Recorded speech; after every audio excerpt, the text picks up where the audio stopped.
What's up, Bills Mafia? I'm Fernando Schmude, that's your leading the charge. And today I have the pleasure of having Adam from Cover One here. Adam, thank you so much for taking your time to join us today and talk some Bills. Welcome, brother. Yeah, thank you for having me. I'm excited to be here. Yeah, always awesome to bring some you guys from Cover One on board. As a former Cover One member, I'm always excited to have you around and have you on the show talking some Bills, and I'm sure we'll have a great time talking the new additions, the state of the Bills um, season so far, and what we can expect going forward, and also a little bit of Bills and Bengals next Sunday. Obviously, big time matchup, a very important one that is going to happen next Sunday. So, Bills Mafia, please hit that like button, subscribe to the Buffalo Rumbling channel, subscribe to my own Fernando Schmude channel. The Lady the Charge is also available via Apple Podcasts and Spotify. But without further ado, let's dive into the Bills season so far, Adam. And the Bills and Brandon Bean obviously made some moves in this trade deadline week, and actually just one trade, but some savvy signings in the free agency with good veterans still available there. And I want to dive into those signings and analyze them with you because I was a little bit worried after all the injuries to the defense and Adam, I don't know how do you feel about this defense, but I can't help myself, man. Since those 13 seconds, I couldn't trust this defense anymore to lead the team. I always thought, no matter how good they could be with their season rankings and their performances during regular season, I've always felt like, okay, these Bills can win it all, but the way to win it all is with Josh Allen leading the way, the offense leading the way, and the defense being a complementary piece of this team. And I felt pretty good about this defense doing this kind of role for the team when the season started, but the injuries decimated this defense, and we saw how difficult it was for the team to move on after those important injuries, right? Matt Milano, probably the best player in this defense, and Daquan Jones, so underrated, right? And Tre'Davious White obviously coming back to his former self and being an important Yeah. piece in the secondary. So, how do you feel about this defense? How do you feel about the moves Brandon Bean made to kind of uh, bring reposition pieces for those guys that we missed with those important injuries? Yeah. Well, I really like all the moves that Bean made. I mean, it was very obvious that they needed to refortify the defense in the wake of all the injuries that they've had. Looking at just some of the efficiency metrics, not only EPA per play, but even things like success rate and DVOA. Of course, Aaron Schatz is DVOA. In the wake of losing Milano, Trey, and Daquan Jones, understandably, the defense really tanked. And that was, for me, the largest area of concern, over the last 4 or 5 weeks. Not so much the offense. I know that there was a lot of discussion about what's wrong with the offense because they weren't scoring points, particularly in the first half. But everything that I saw on the underlying metrics about the offense still looked pretty good. And I've always sort of been of the opinion that the offense is going to figure it out.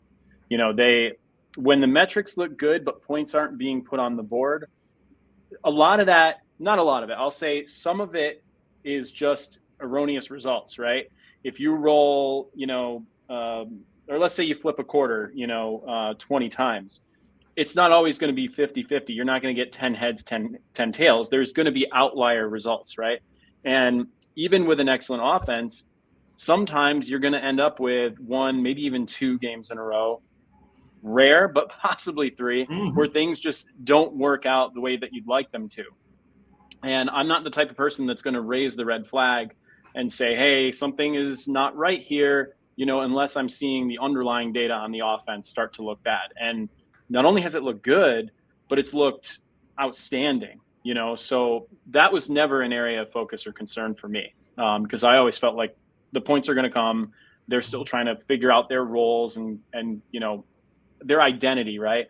How they're going to play, and it'll come together. Now, in those weeks following, of course, with the players going down to injury on the defensive side of the ball, it was very, very rough sledding on those metrics. We're talking Bills bottom 5 in the league in defense in pretty much most of the major statistical categories that I like to look at. And so this was a major, major area of concern. Now, even if Brandon Beane hadn't made any moves, I felt like there's still enough talent on the roster that McDermott should be able to figure out a mixture or a formula for them to at least get to mid-tier or just below it, right? I don't feel like the defense was going to sit bottom 5 the rest of the year without them doing anything. But, mid-tier is okay. Where we want to be is closer to where we were before those injuries, which was, top 3, top 2 defense in the league.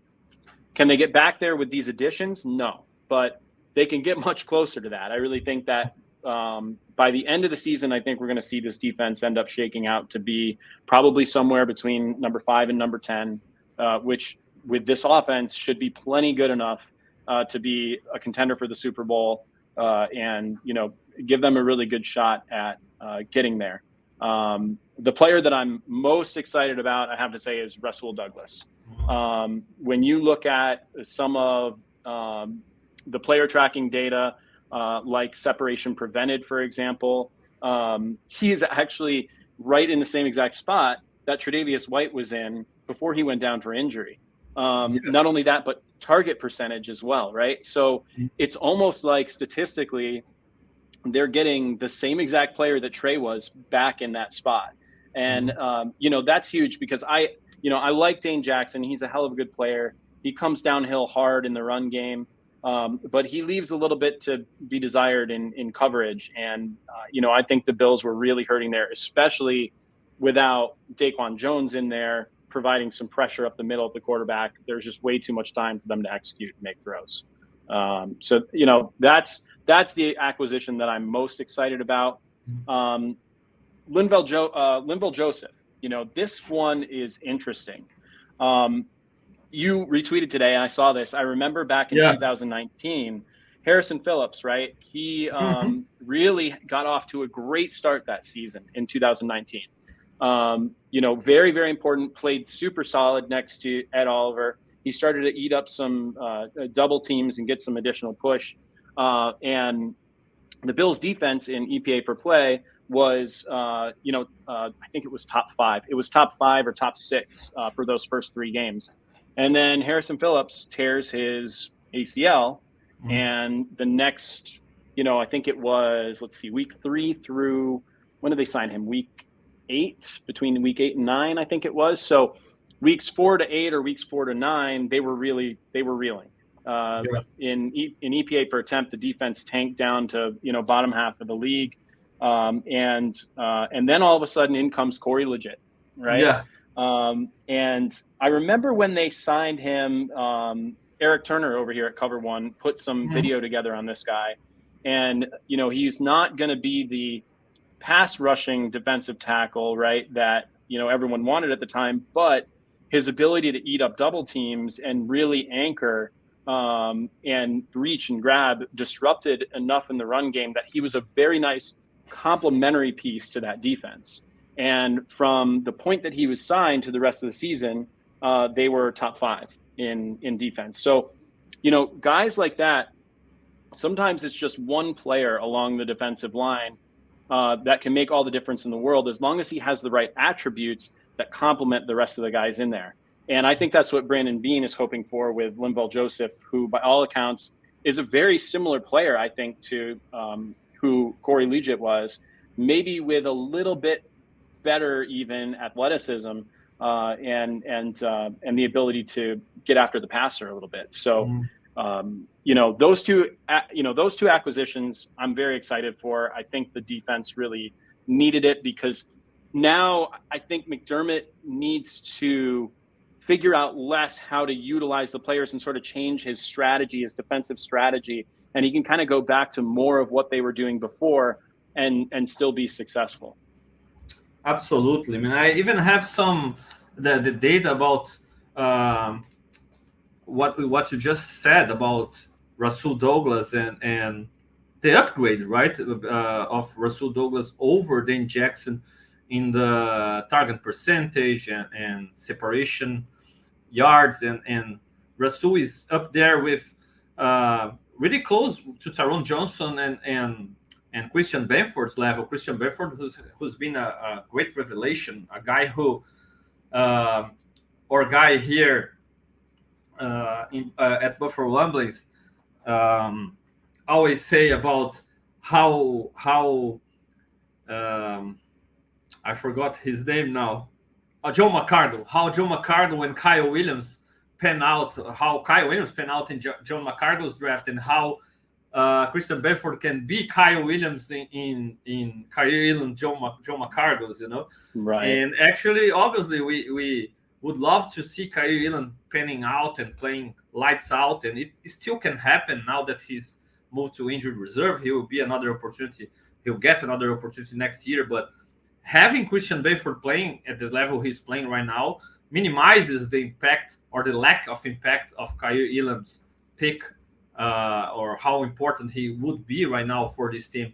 And just like you said, maybe Tre'Davious White as a former All-Pro, and with all the expectation that we put on Tre'Davious White playing at his best, but looking just at the stats and looking even at the way Rasul Douglas can make some plays and get those important interceptions, I don't feel like it's a stretch to say that Rasul Douglas can even be an upgrade to Tre'Davious White, at least at the point of we're seeing Tre'Davious White playing right now. He wasn't totally 100% back to his former All-Pro self, and with the way Rasul Douglas can make some plays, those game-changing plays, I think it can be very, very important for this defense, because just like I told you before, I don't trust this defense to shut down the Kansas City Chiefs of the world or the Cincinnati Bengals of the world, but if they can be this mid-tier group, just like we put up, we are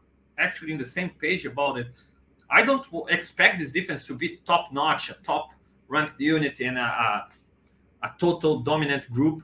But if they can make some important game-changing plays here and there against those tough opponents, our offense should be able to win the games for us, especially by playoff time. So that's why I'm really excited to see Rasul Douglas on this defense. I think it's absolutely the kind of move that I was expecting from Bean, because despite wanting maybe a splash play and wanting, I always been in favor of DeAndre Hopkins on the offense. I think he would change the dynamic of this offense, for example. But looking at the way Bean works, a mid-round pick for Rasul Douglas and signing some interesting free agents, it goes right in line with he always preaches about staying competitive right now, not mortgaging his future for a win now mode, right? So I think he could make the defense really competitive again without messing up with the future of this team. I think it goes right in line with what he always preaches, and I'm really happy with the way he could add a couple of important pieces for this defense the way he did.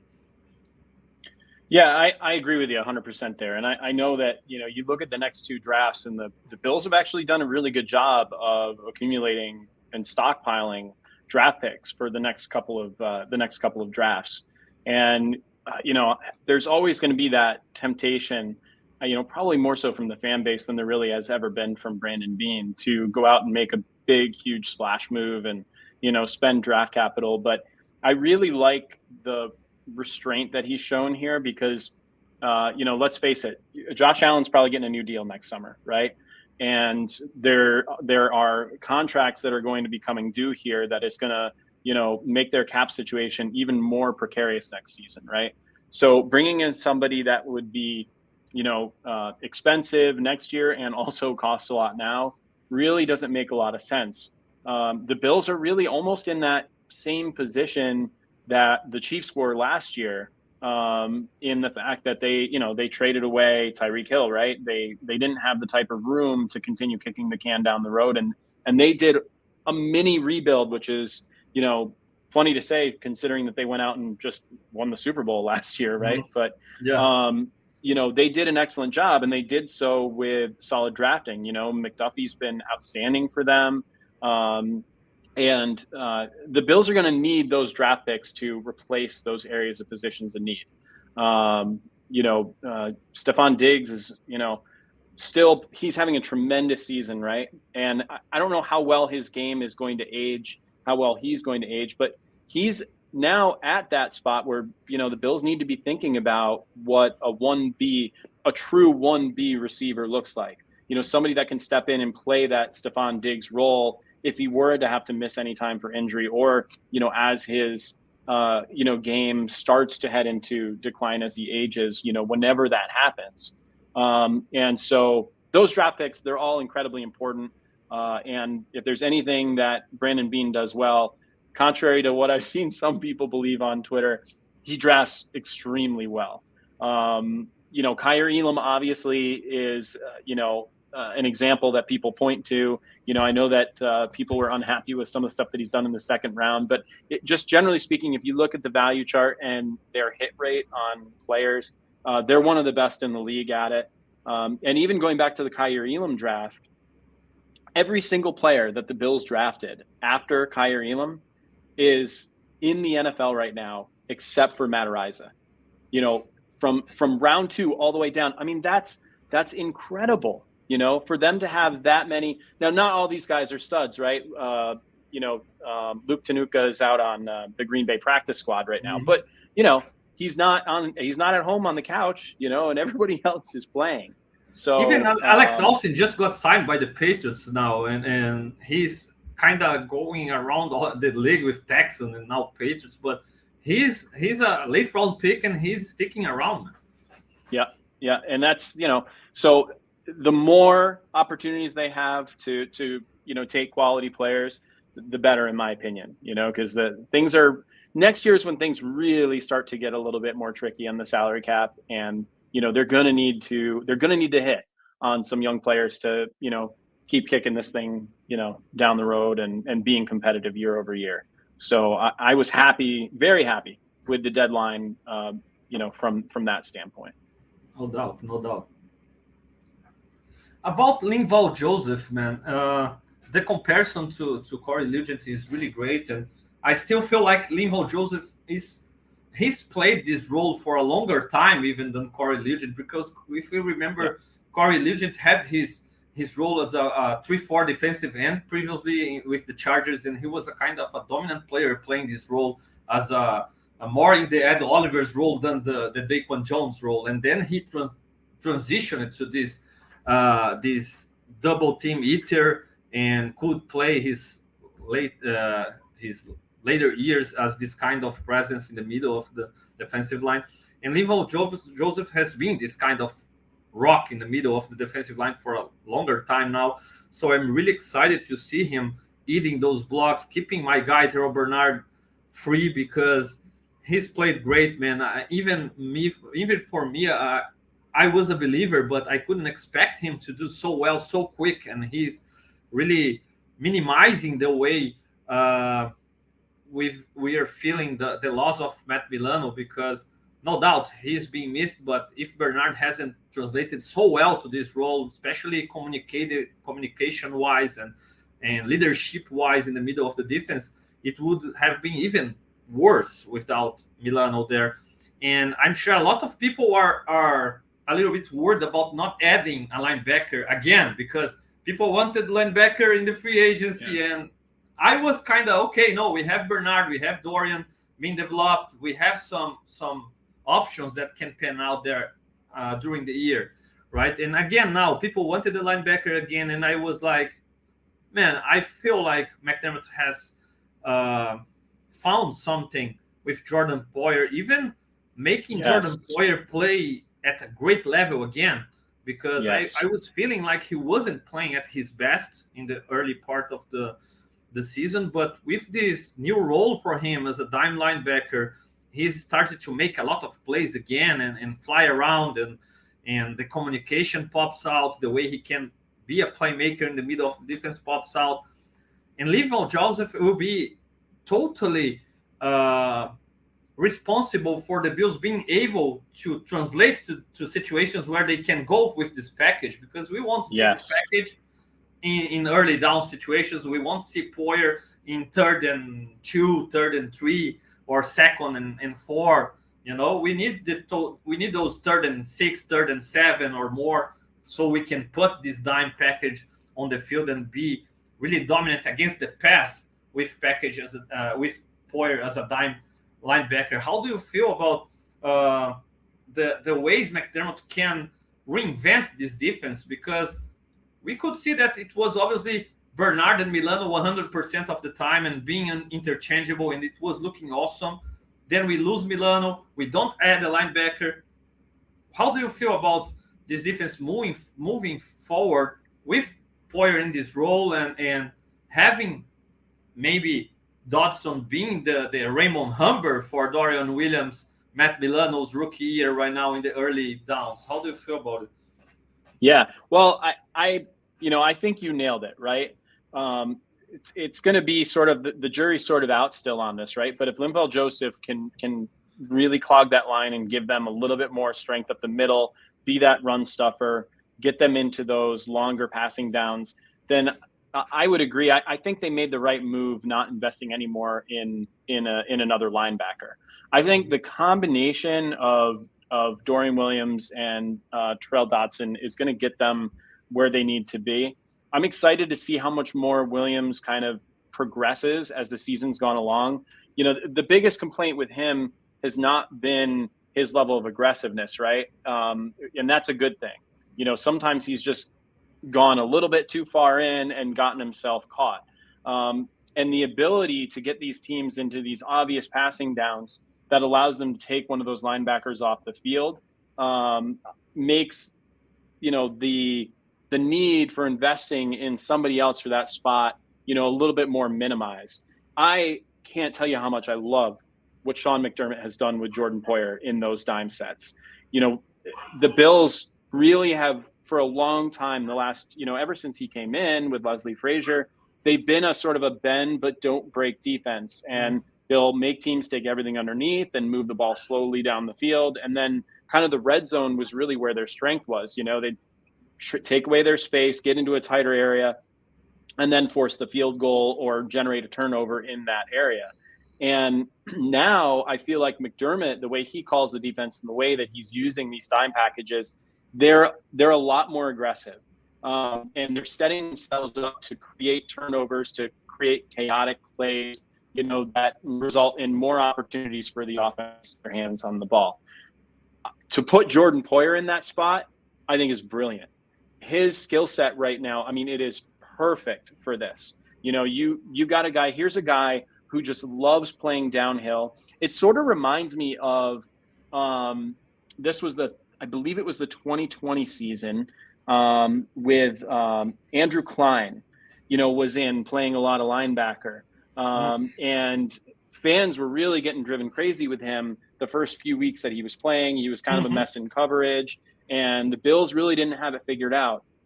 And then all of a sudden that Seahawks game came around, and McDermott started having Klein play nothing but downhill, just attack, attack, attack. And when you take a player who, let's face it, Jordan is not a spring chicken anymore, right? And when you take a guy who maybe is starting to lose a little bit of a step out of those deep situations where he's in an open field and he can get burnt around edges and makes it difficult for him to play these angles, now he can just get underneath, play downhill, play hard, play fast, and make plays on the ball. That's always really been Jordan's strength, right? And so I think having him there is just another way to make the defense even more potent and chaotic, and it's really an issue that, offenses, I think, are struggling to deal with. So I love what he's doing there. And for that reason, I agree with you. I don't think that they necessarily needed to invest any more in linebacker. Let's see where Dorian Williams gets.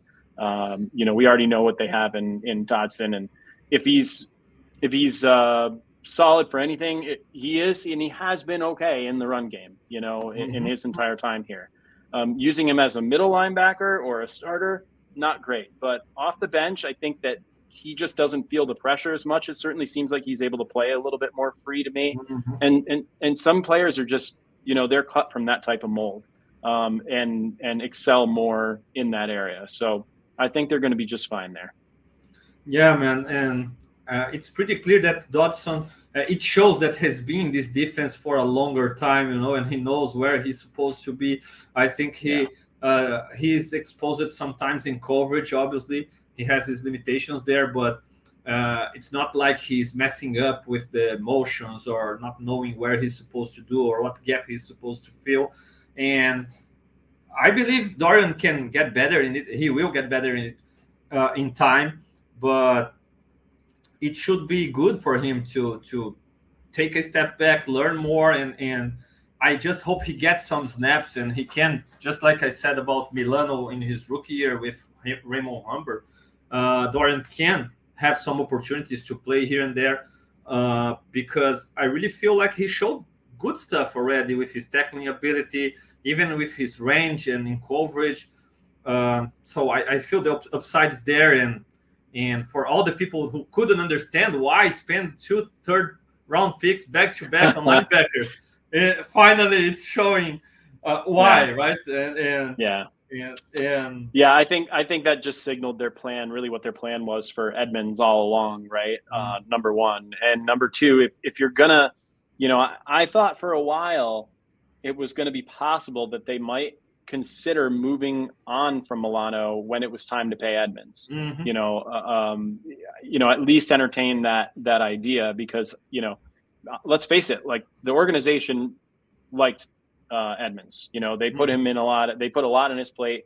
But at the end of the day, if you're going to keep, the linebacker that is in his late 20s versus the guy that is just butting into his prime, then you definitely are going to want to have some young bucks on the bench that are, able to come in and fill in case an injury happens. And, in this case, like Milano's injury really is not like a, body failure injury.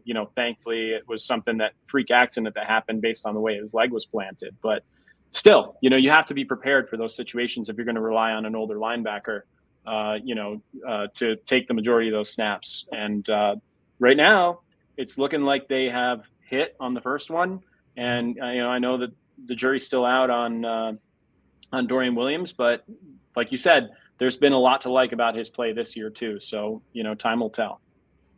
Yeah, man. And about Jordan Poyer's role, that rejuvenated him, kind of rejuvenated him.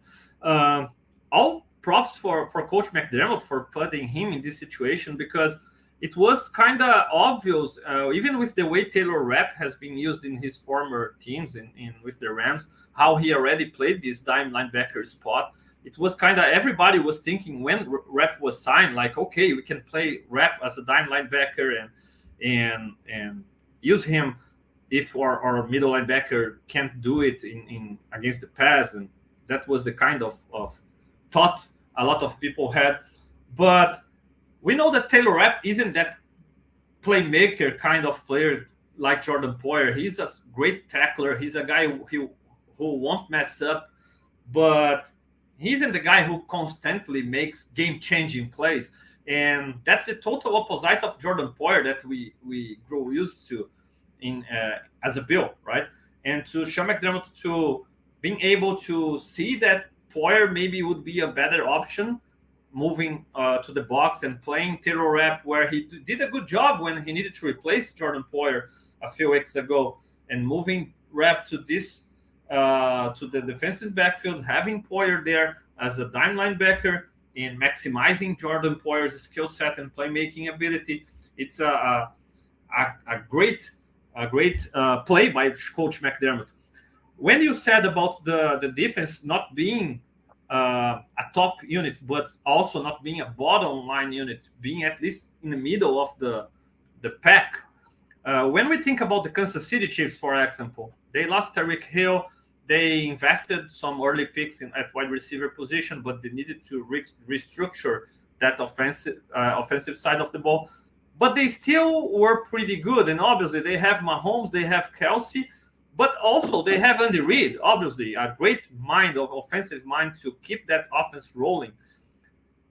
is it fair to expect the same thing about McDermott on the defensive side of the ball with the Bills? Because there has been a lot of investment on that defensive side of the ball. We lost important pieces, no doubt, but you expect that a coach like McDermott could keep this defense playing at really great level, elevating those other guys' level of play and keeping them competitive and making plays and helping the offense to win games. Yeah.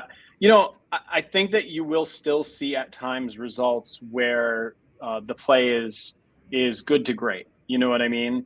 I think at other times, though, you'll see those more frequent, you'll see those results that are average to below average more frequently. When you lose talent like this, that's just going to be the case. Now, I'm encouraged that the latter is going to happen a lot less with these new signings.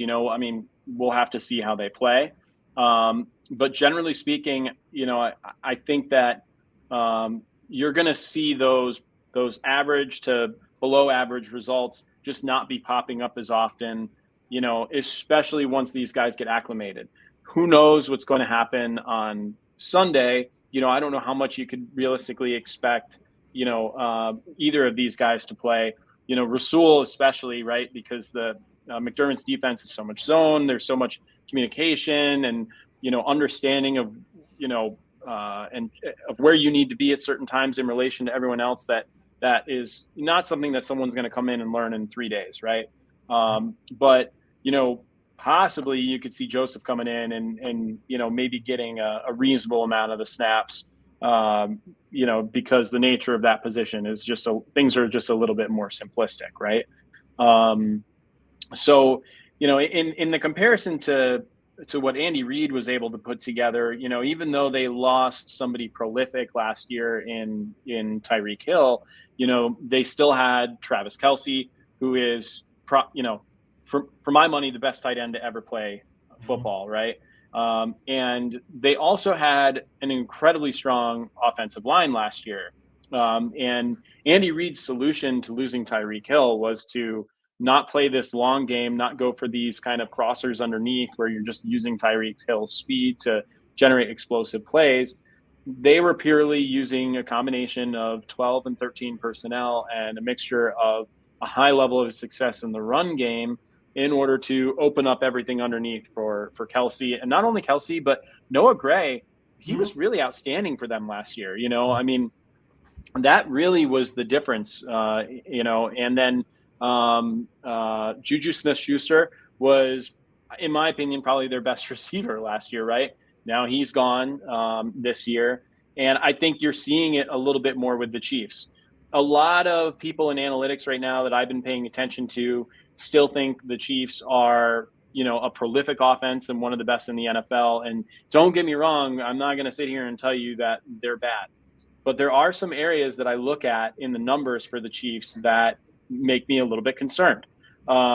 Their success rate overall is well below anywhere that I've seen it at in the last 5 years for their offense. Their overall success rate, and a lot of that is being dragged down by the run game.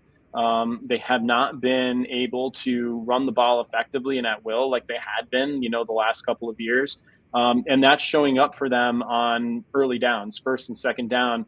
They're being put in a lot more third and long situations. Now, Patrick Mahomes is probably the best quarterback of all time in third and long, okay? So when you look at their series conversion rate, they're still one of the top offenses in the NFL. But in my opinion, that's playing with fire a little bit. And, you can see it at times, especially with their ability to put points on the board against both their games against Denver this year, at other times. So, long story short, losing quality players, no matter how good the scheme is going to affect the results that you're going to get and put out in the field. There's no doubt about it.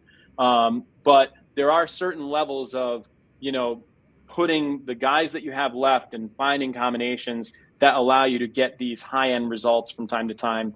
And all you need to do is get them at the right times, right?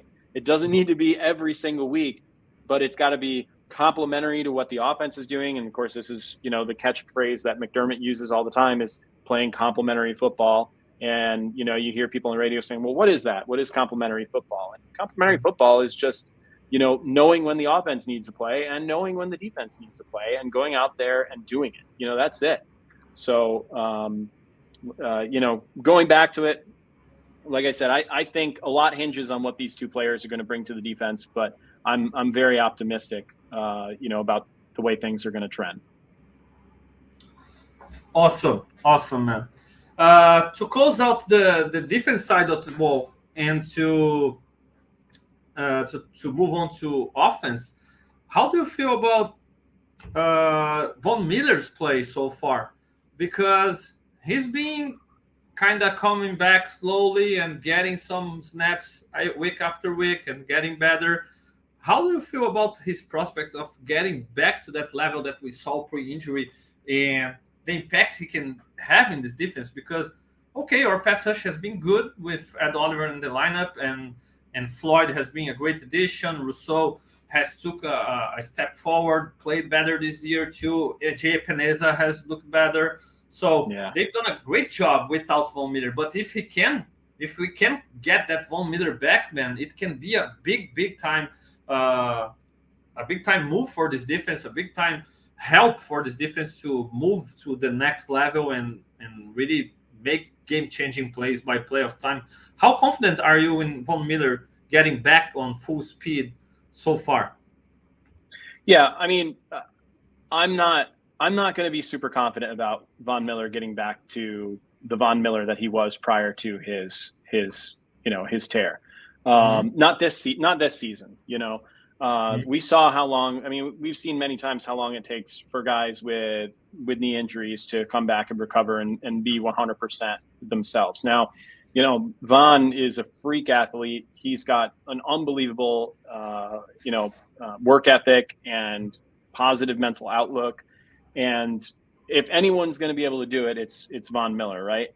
But I think realistically, if we get back to seeing, even 80% of what he was before, I think they're going to be just fine because, like you just mentioned, Leonard Floyd, what an unbelievable ad by Brandon Beane in the offseason.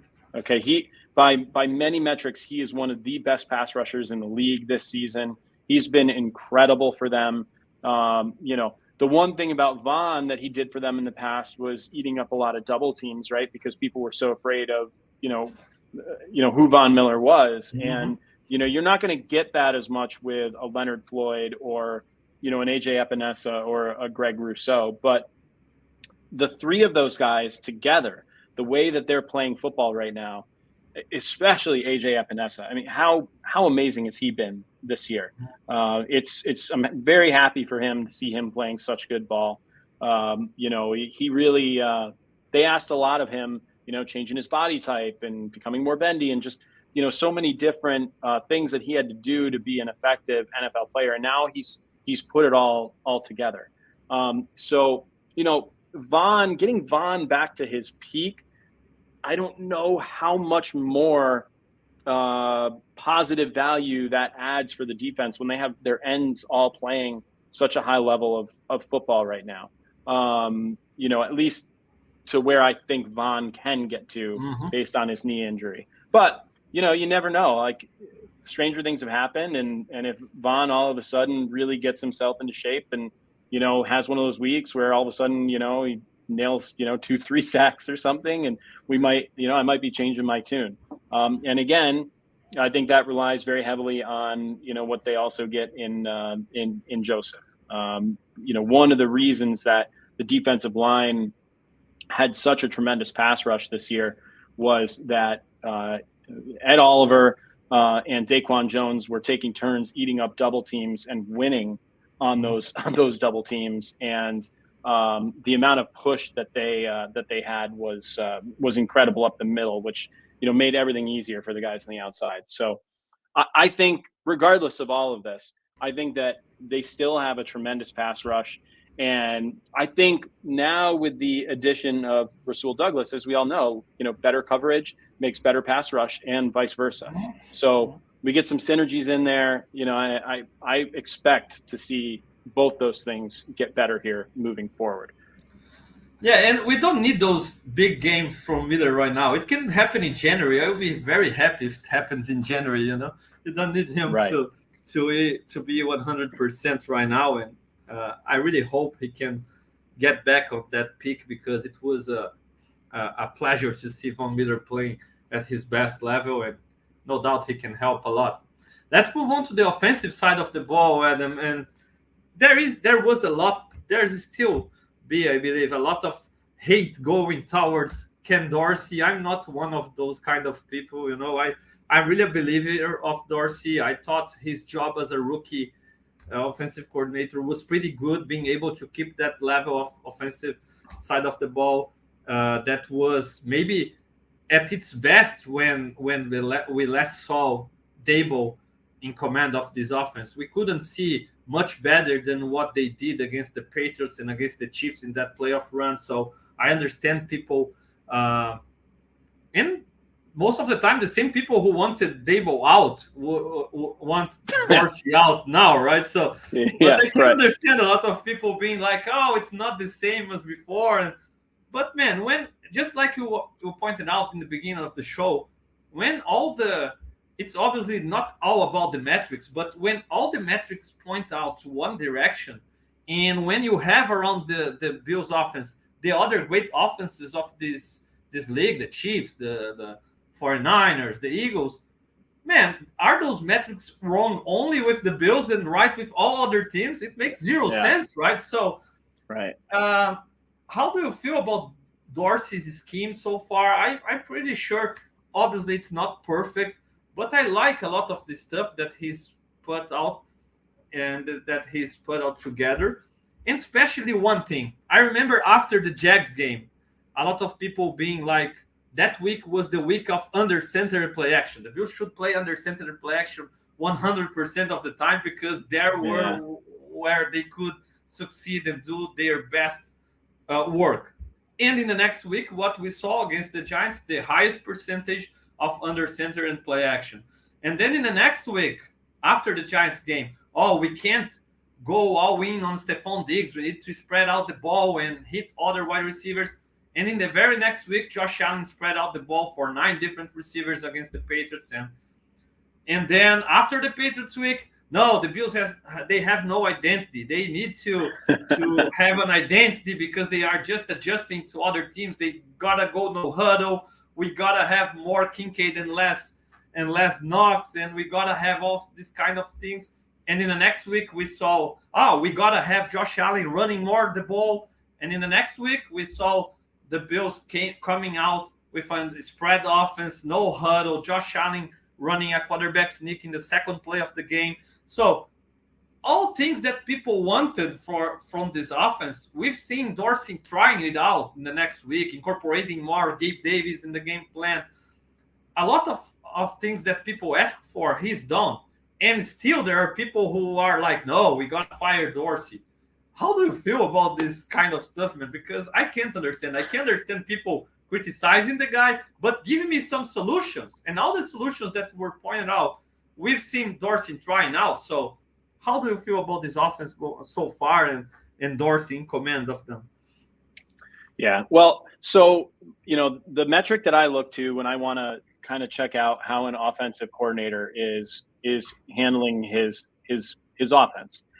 There are two really. It's series conversion rates, and then it's general success rate, play success rate. And you can break that up into looking at it specifically on dropbacks or rushing plays.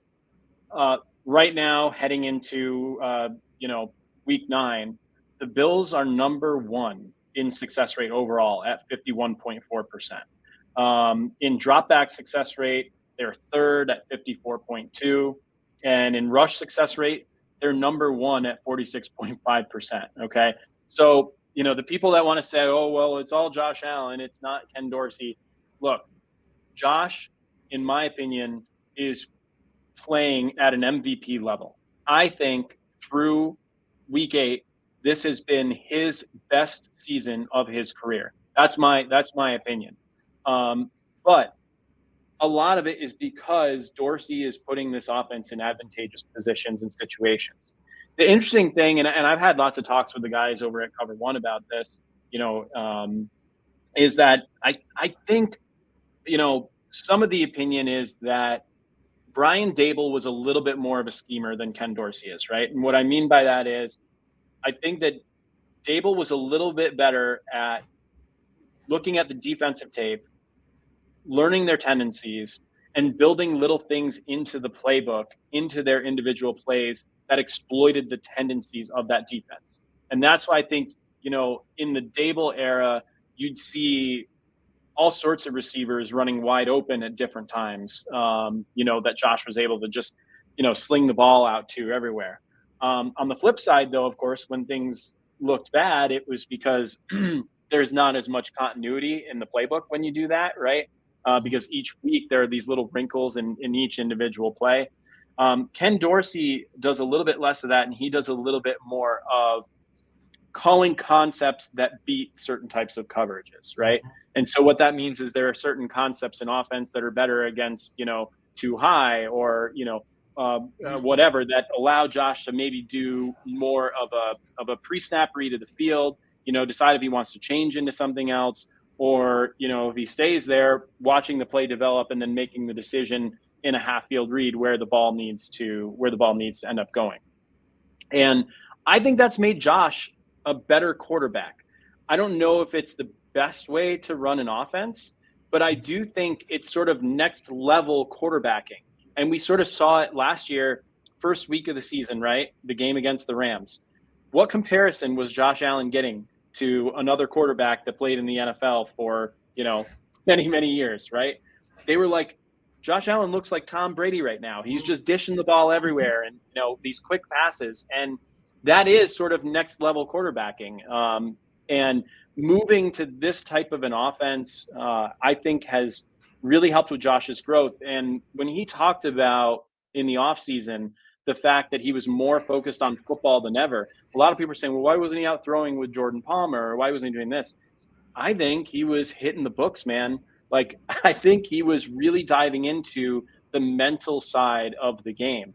And it's something that I think he even talked about in his post-game presser last year. He really wanted to become more of a student of the game. And even this year, I think around week 4, McDermott was asked about Josh's growth this year and what McDermott has seen from him. And he's spending more time in the film room. He's, in there with the receivers on a Monday, like, hey, let's look at this. Let's look at this. So, I'm encouraged with the offense for that reason. Here you have Dorsey now in his second season, and some of the same criticisms that I just, levied against him, they're being addressed a little bit more. Like, there's certain plays that you can very obviously see that the offense was schemed to be open, that there are plays out there to be had.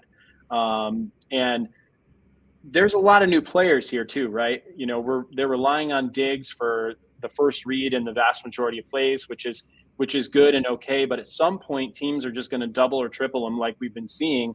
And then that's when it's time to start saying, okay, on this play, we need to make Davis the first read, or we need to make Kincaid the first read. And I think that that's kind of like the growing collaboration of the offense between Sean McDermott and Ken Dorsey as time goes on here.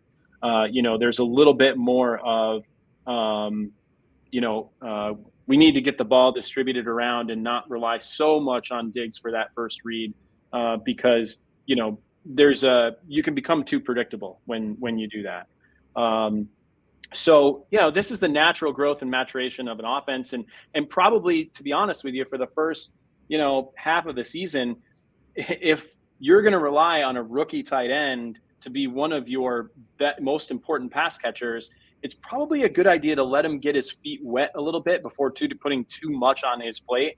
Let him be out on the field, but not being the center of attention for 40-50% of the snaps. And as time has gone on, it seems like he's earning more and more and more of that.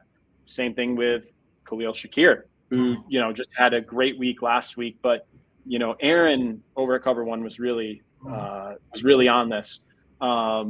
Shakir had multiple plays in previous games in those weeks that, he got on the field for a couple snaps, but he was making big plays when he got out there.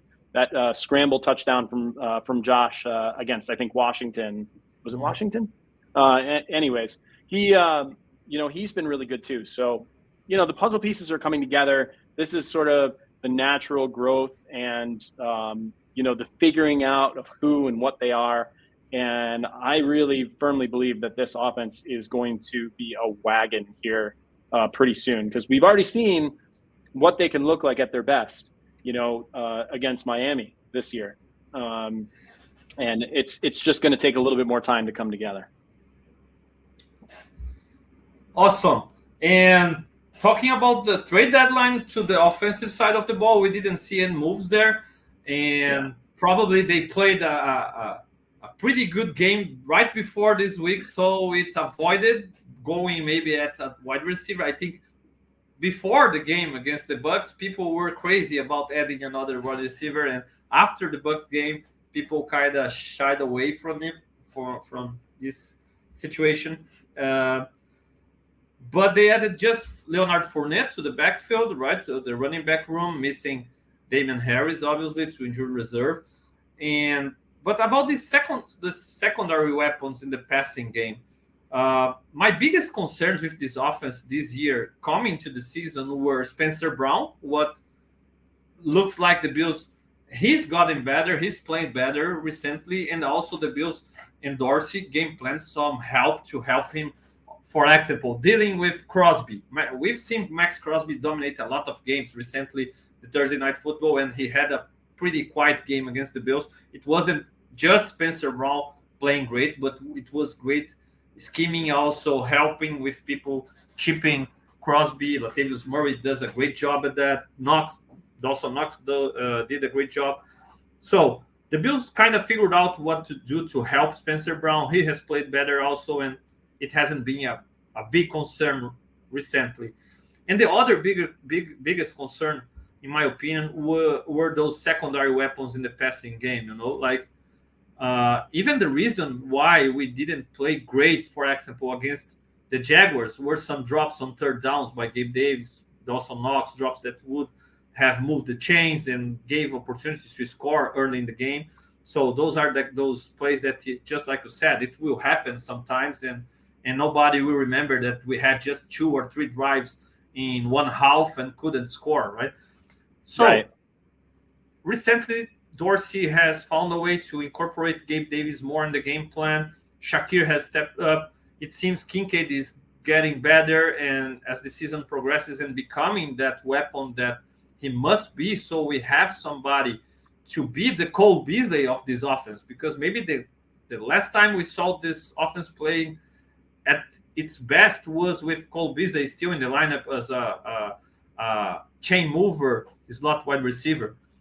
How confident are you in those weapons? How confident are you that Gabe Davis can keep? We've seen him playing well in the past and then just not playing so well anymore after those big games. How confident are you the Bills have enough in those secondary weapons to deal with people?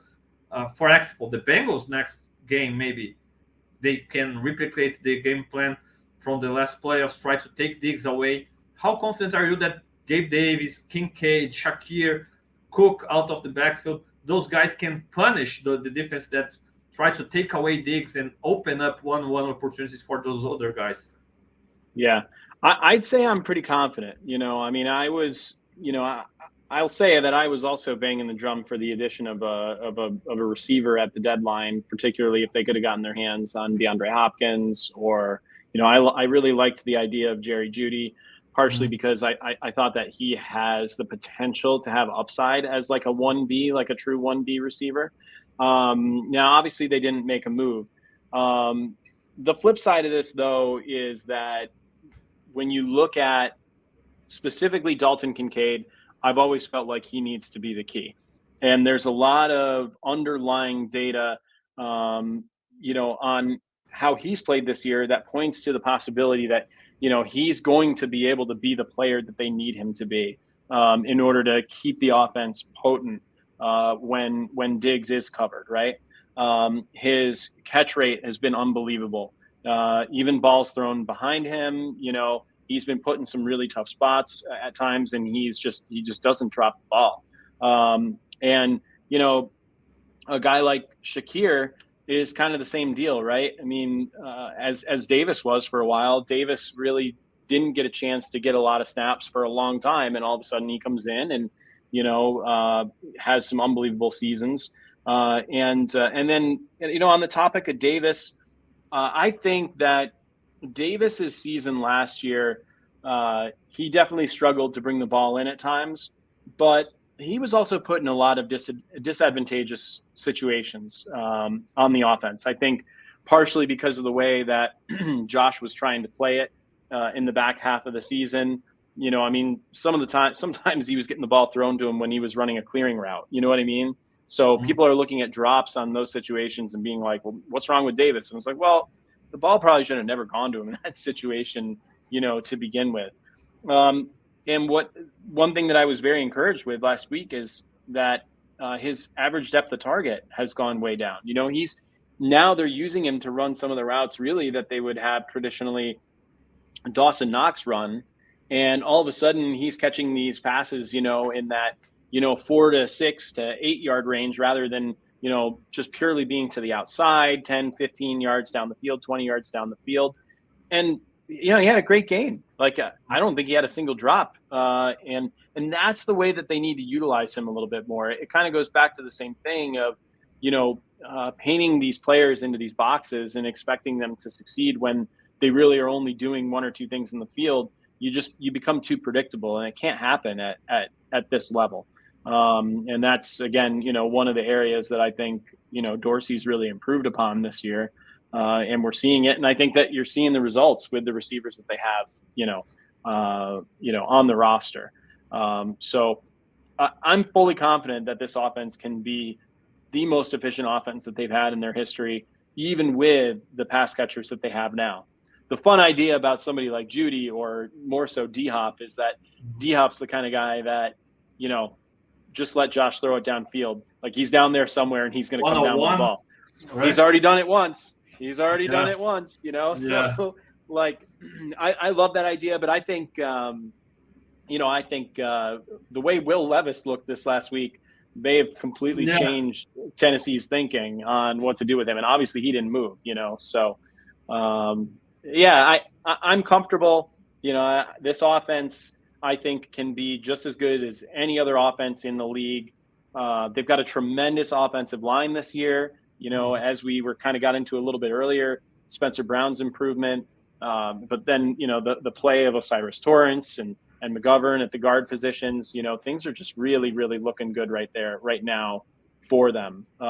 So there's no reason why they can't be and sustain being, a top 3 offense in the NFL, in my opinion, because they've got a top 2 quarterback and they've got some amazing pass catchers and they got an incredible offensive line. No doubt, man. No doubt.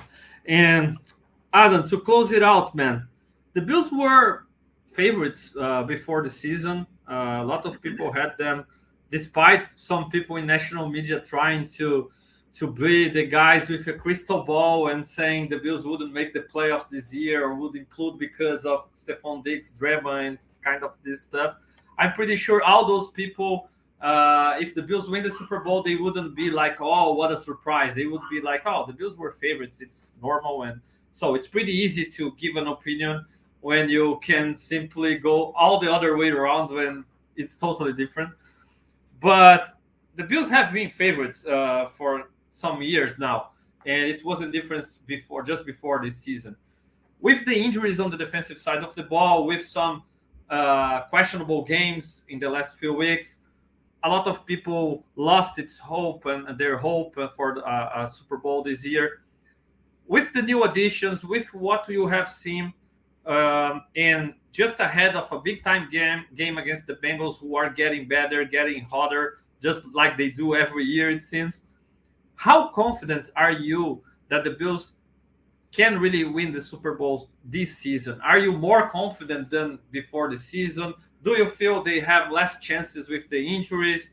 How do you feel right now about the rest of the Bills season and their chance for a Lombardi Trophy this year?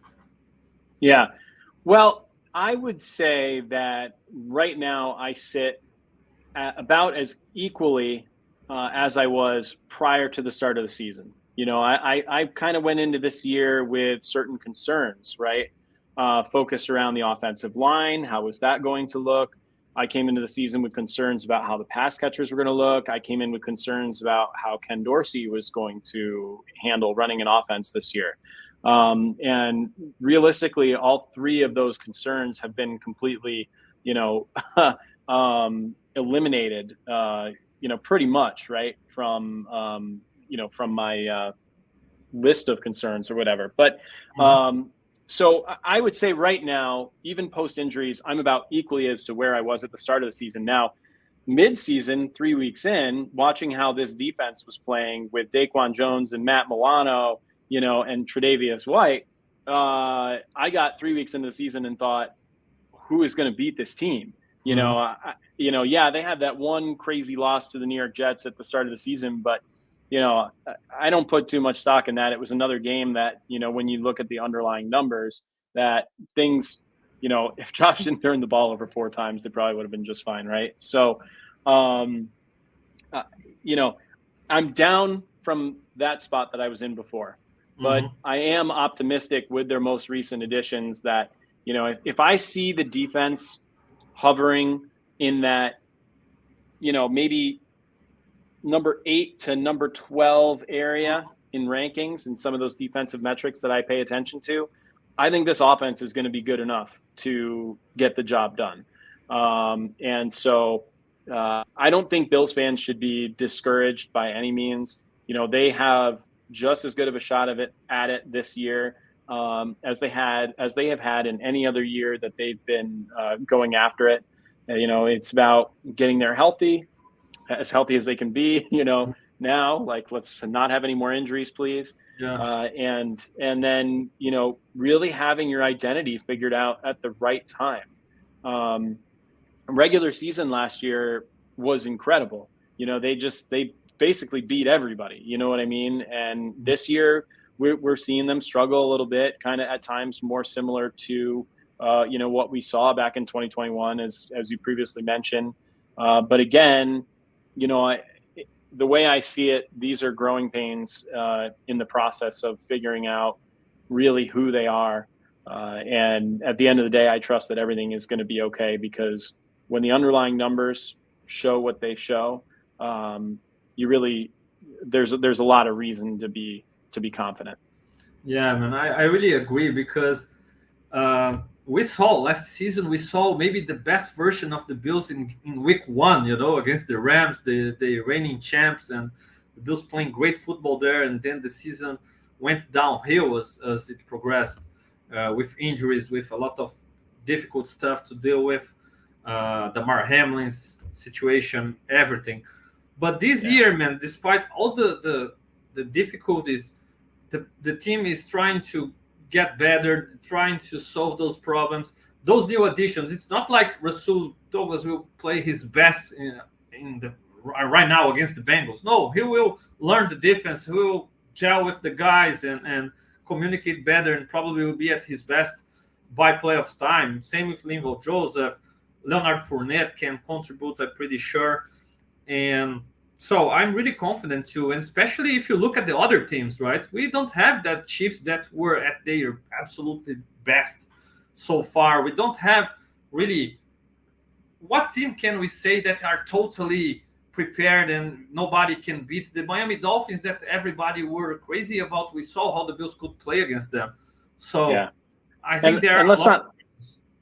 Oh, I'm sorry to interrupt. And I was going to say, let's not forget, like the way the Bills were talked about after that win at Miami is a lot like the way the Bengals are being talked about right now after their win over San Francisco, and this is also the same Cincinnati Bengals team that only put up 17 points against the Seattle Seahawks 2 weeks ago, so really, this league and the media that works around it, it's a what have you done for me lately league, and people really love riding those highs and riding those lows. But, when you look at it over the stretch, I think that the Bills are every bit as equipped as anybody else out there right now to go win the whole thing. And, unfortunately, winning it all is also about a little bit of luck. And, we just haven't had it yet. So fingers crossed that this year's the year, knock on wood, put a spoon under your pillow put your Bills flag up every morning, whatever it's going to take, to get your superstitions right. Because, they're going to get there at some point, whether it's this year, next year. It's, I don't think that there's going to be a Super Bowl winless Buffalo Bills team with Josh Allen at quarterback. It's going to happen. Yeah, man, I absolutely agree. And as long as we have that 17 guy, I think our shot is guaranteed. So I'm really confident. Just like you said, he's put up an MVP season so far, and even playing so well, we still can see room for growth, right? So it's awesome to have a player like that under center, and so I'm really confident the Bills are still on track to having a great season, and I really don't want them to play at their best right now. Oh, they gotta beat the Bengals, man. I'm not even feeling so confident about this game right now. I'm a little bit worried about the Bengals run game against our defense. I'm not sure how many snaps Joseph will be able to play already, and how well he'll be able to play coming just out of his couch, right? But he doesn't need to be awesome right now. We need him at his best by playoffs time, and I think they will do well. Adam, thank you so much, man, for taking your time, for joining us today in the Leading the Charge. I'm pretty sure Bills Mafia had a blast with you today. I really enjoyed your participation. Could talk ball to you all day long here, but the doors from the Leading the Charge are always wide open for you, and feel free to join us whenever you want, man. Yeah. Hey, thank you so much for the invitation. It was great talking ball with you, and I appreciate you having me on. And I'm sure that there's going to be plenty more fun things to talk about here as the season goes along. So let's keep in communication, and hopefully we can do this again. Absolutely. Thank you so much, Bills Mafia, for joining us. Hit that like button, subscribe. You can comment in the comment section on YouTube. And I'll be back on Sunday with a pregame show totally in Portuguese for Latin America, Bills Mafia in Brazil, and Portuguese-speaking countries. So see you around, Bills Mafia. Thank you so much. Go Bills.